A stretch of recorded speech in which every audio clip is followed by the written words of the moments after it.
Irmãos, vamos entrar na palavra. Eu queria que vocês abrissem a Bíblia lá em Filipenses capítulo 4, o versículo é o 6. Filipenses 4, 6. Domingo agora é a nossa Santa Ceia, amém? Teremos duas Santas Ceias, né? Ou dois horários a Santa Ceia, 8 da manhã e também às 18 horas. Lembrando que também é dia das mães, então o melhor horário nesse domingo é de manhã, né? Horário vir pela manhã, aí dá tudo certo. Filipenses 4, 6, amém? Coloca a tua mão na Bíblia assim e diga: Jesus, meu coração está aberto e pronto para ouvir a tua voz. Fala comigo, Deus, para que eu possa ser abençoado em nome de Jesus, amém? Já esteve preocupado com algo? Incomodado com alguma coisa? Às vezes nós vemos pessoas que elas olham para aquilo que a Bíblia diz. Deus, ele fala que ele é fiel, que ele é justo, que Deus, ele livra o justo, que ele protege aqueles que confiam nele. E quando a pessoa lê isso, ou ela ouve alguém pregando isso, ela meio que entra naquele modo de stand-by, né? Ela para e fica aguardando para que o próprio Deus venha e traz o livramento. Deus vem e tira ela de um caos que ela está enfrentando. Só que a Bíblia não diz para ser dessa forma. Eu não posso simplesmente, porque está escrito na Bíblia, eu já parar e deixar que a Bíblia por si só venha se cumprir na minha vida. Não. O que eu preciso de fazer? No 4,6 ele diz lá assim, ó: não estejais inquietos por coisa alguma, antes as vossas petições sejam em tudo conhecidas diante de Deus, através do que? Pelas orações, né? Pelas súplicas e as ações, ou então com as ações de graças. Ou seja, tudo que eu preciso, eu quero, mesmo que a Bíblia já garanta, já prometa aquilo ali, eu não devo deixar aquela inquietação ali em mim. Eu preciso levar até Deus através de orações. E aí eu queria que vocês fossem um pouquinho mais à frente, lá em livro de Isaías, ou melhor, atrás em livro de Isaías 43, 26. Isaías 43, 26. O próprio Deus nos cobra para que nós possamos ir à presença dele e de alguma forma nós despertarmos a lembrança de Deus ao nosso favor. 43 de Isaías, versículo 26. Amém? Vamos ler. Procura lembrar-me e entremos em juízo juntamente. Apresenta as tuas, apresentar o que, igreja? Razões para que te possa justificar. Ou seja, apesar de eu ter razão, apesar daquilo ser um direito que Deus me deu, que Ele me concedeu, Ele está dizendo que eu preciso entrar em juízo e despertar a lembrança de Deus ao meu favor. Por exemplo, eu sou um dizimista, eu dizimei e eu estou enfrentando uma luta na vida financeira. O que eu tenho que fazer? Ele manda eu fazer o que em relação a isso? Ele fala: fazei prova de mim. Eu tenho que chegar na presença de Deus e apresentar Ele. Deus, está escrito aqui que o Senhor repreenderia o devorador. O devorador tem se levantado contra a minha vida. E aquilo ali é lembrar, é despertar Deus. Quando Ele fala para mim que tudo que se levantar contra mim, em juízo eu condenaria, eu vou levar até Deus. Deus, a língua está se levantando contra a minha vida e eu já amaldiçoei. A sua palavra diz que essa seria a herança dos teus servos. Ou seja, eu tenho que apresentar aquilo a Deus para que Ele possa justificar a minha vida. E eu queria mostrar um outro exemplo para você dentro da Bíblia, de pessoas que estiveram face a face com Deus. E quando nós olhamos e falamos o que nós acabamos de ler, pensamos assim, para nossas vidas, tudo bem. Alguém aqui já viu Deus? Não, ninguém viu Deus aqui face a face. Amém? Só que teve homens da Bíblia que tiveram uma experiência com Deus muito além da nossa.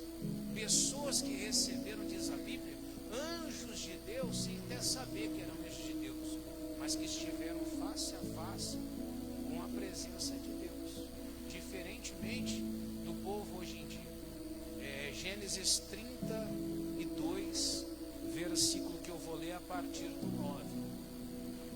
O Jacó, ele estava na casa do tio Labão, tinha se casado, e à noite aparece um sonho para ele. O anjo de Deus em sonho fala para ele assim: Jacó, pega tudo que é seu e você sai daí e volta para o lugar que eu falei contigo. E o Jacó obedece Deus, junta lá o que era dele e vai embora. E até aí está tudo bem. O Labão persegue, Deus aparece em sonho a Labão, fala para ele: deixe em paz o Jacó. E isso se resolve. E quando ele está chegando lá em Betel, ele espera um pouquinho. Aí ele lembra: o Esaú jurou que ia me matar. Quando ele pensa nisso, começa a bater a inquietação nele, desespero nele. E ele começa a pensar: espera um pouquinho, eu estou vindo com as esposas, os filhos dele, com tudo que ele tinha. E agora, o que ele vai fazer com Esaú?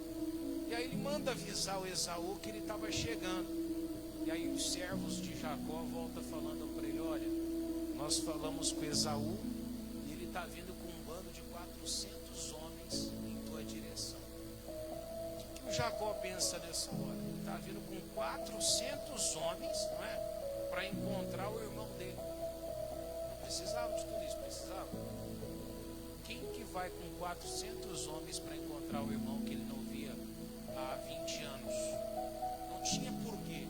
Então Jacó naquela hora começa a temer: pronto, o meu irmão vai vir e vai nos atacar e vai matar todo mundo. E aí ele começa a orar. Mas Deus já havia falado para Jacó: Jacó, volta para aquele lugar. Então qualquer pessoa nos dias de hoje de repente sairia: não, Deus me mandou fazer isso, então eu vou e pronto. Esquece de orar, de buscar Deus. Quantas vezes alguém vem um dia na igreja, busca uma benção, a benção acontece e vai embora? Não, agora eu já alcancei o que eu precisava. Não adianta se eu não manter a presença de Deus comigo. Não adianta se eu não levar a presença de Deus aquilo que eu quero. Aquilo tem que ser um hábito contínuo, dia após dia. Eu tenho que viver essa comunhão com Deus momento após momento. E aí o Jacó vai orar. Quando Jacó vai orar, diz assim, ó: e disse mais Jacó: Deus de meu pai Abraão. Essa é a oração dele, começou um pouquinho antes. Ele diz: e Deus de meu pai Isaque, ó Senhor, que me disseste: torna a tua terra e a tua parentela. Isso aí Deus tinha falado para ele lá atrás, quando ele sai da casa do tio.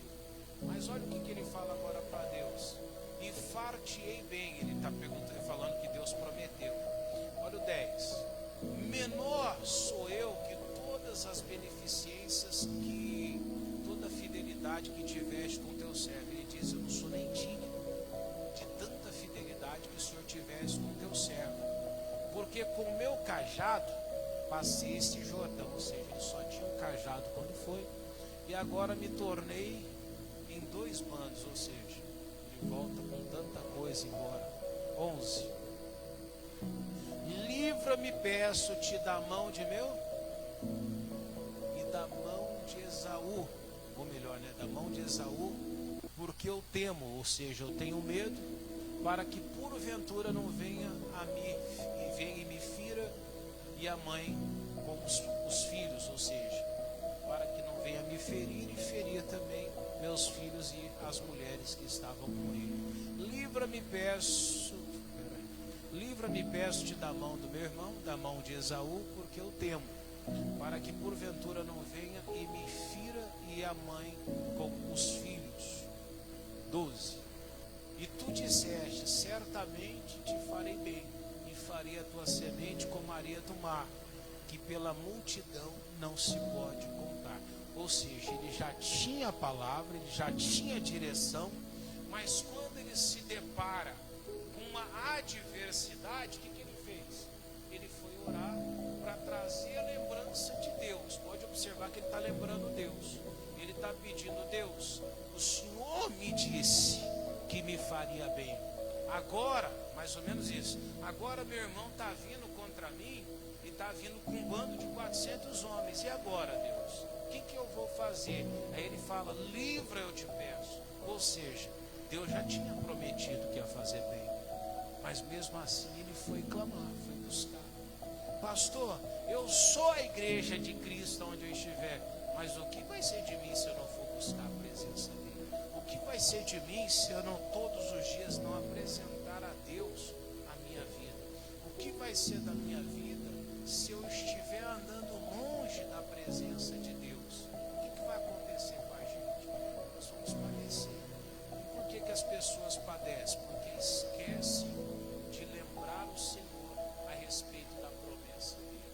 Tudo que você alcançou de Deus, aprenda a colocar diante de Deus. Tudo que ele te prometeu, aprenda a trazer a lembrança de Deus. Tudo que você fizer, faça despertando a memória de Deus ao teu respeito. Eu gosto daquela passagem da tempestade. Algumas pessoas criticam os discípulos porque eles acordaram Jesus. Eu acho que está certo. Tem que despertar Deus mesmo. Você está inquieto, veio o medo, veio a adversidade, desperta o Senhor ao teu favor. Amém? Acorda. Pastor, eu estivesse naquele barco, ia fazer o que? Eu vou repreender só o mar? Vou repreender o mar, mas vou também despertar Deus ao meu favor. É o que nós temos que fazer. Amém? Quando eles despertaram, Jesus acordou, e a Bíblia diz que Jesus foi lá, acalmou o vento e a tempestade, resolveu o problema. Ou seja, quando eu desperto Deus para aquilo que Ele prometeu à minha vida, eu estou simplesmente garantindo que aquilo que eu estou fazendo vai ser ali protegido, guardado, ou então até além, né, está sendo dirigido pelo próprio Deus. Diga graças a Deus. Amém? Assim você tem que fazer também na tua vida. O que você tem enfrentado? Ah, pastor, mas eu já sou de Jesus. Amém? Você tem que pedir para Ele o tempo todo a proteção. O tempo todo você tem que despertar Ele. Pastor, ele é de Jesus, mas está passando adversidade na saúde. Ele tem que entrar na presença de Deus e falar: Deus, está escrito aqui que o Senhor já levou as minhas doenças. O Senhor diz que foi levado lá no Calvário. Então eu não posso carregar mais essa doença. Pastor, eu tenho um problema financeiro. A Bíblia está dizendo que Jesus se fez pobre para que pela pobreza dele ele me enriquecesse. Você vai ter um monte de gente que vai dizer: não, a riqueza é espiritual. Mas por que Jesus então, por que a Bíblia, por que Paulo então ia dizer que Jesus se fez pobre para nos enriquecer, se fosse só espiritual? Homens tão usados por Deus é deixá-lo com dúvida? Não, ele está se referindo a Bíblia. Então eu preciso levar isso à presença de Deus. A hora que eu levar até Ele, Ele vai me honrar e vai me abençoar com certeza, em nome de Jesus. Vamos voltar lá onde começamos, Filipenses 4, 6. Amém? Filipenses 4, 6. Não estejais inquietos por coisa alguma, antes as vossas petições sejam em tudo conhecidas diante de Deus, pelas orações, né, ou pela oração, como diz ali no singular, e súplicas com ação de graças. Ou seja, vamos levar tudo que nós precisamos à presença de Deus. Vamos apresentar tudo que nós enfrentamos ao Criador. E pode ter certeza, a resposta dele vai chegar. E se eu não estiver vencendo hoje, foi porque em algum momento eu deixei de levar até Ele, de levar até o Criador. E se eu não levar, eu vou estar sofrendo. Muitas coisas que nós passamos hoje é porque deixamos de orar, deixamos de fazer o que Jacó fez.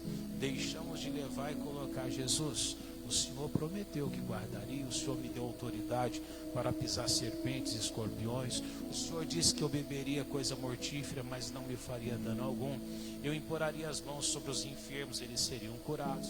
Então tudo isso fazendo isso, o resultado vai se cumprir. Amém? Vamos orar? Coloque-se de pé, o irmão vai passar ungindo o alto da cabeça, derramando a unção com azeite sobre cada um de vocês. Enquanto isso, nós vamos entrar na presença do Pai e Ele vai abençoar aqui a sua vida. Amém? Feche os seus olhos, eleva seu pensamento à presença de Jesus. Antes de começar a orar, talvez você tenha estado inquieto por alguma coisa. Talvez um medo tenha te inquietado, talvez algumas lutas tenham colocado a insegurança dentro de você. Talvez algumas vezes você tenha perdido até o sono, preocupado com o desfecho de uma situação que você enfrenta. Outras vezes, esperando aquele resultado de um exame. Algumas vezes com aquele contrato, ou até às vezes por causa de uma ameaça, e aquilo tem roubado a tua paz, tem tirado ali a tua tranquilidade.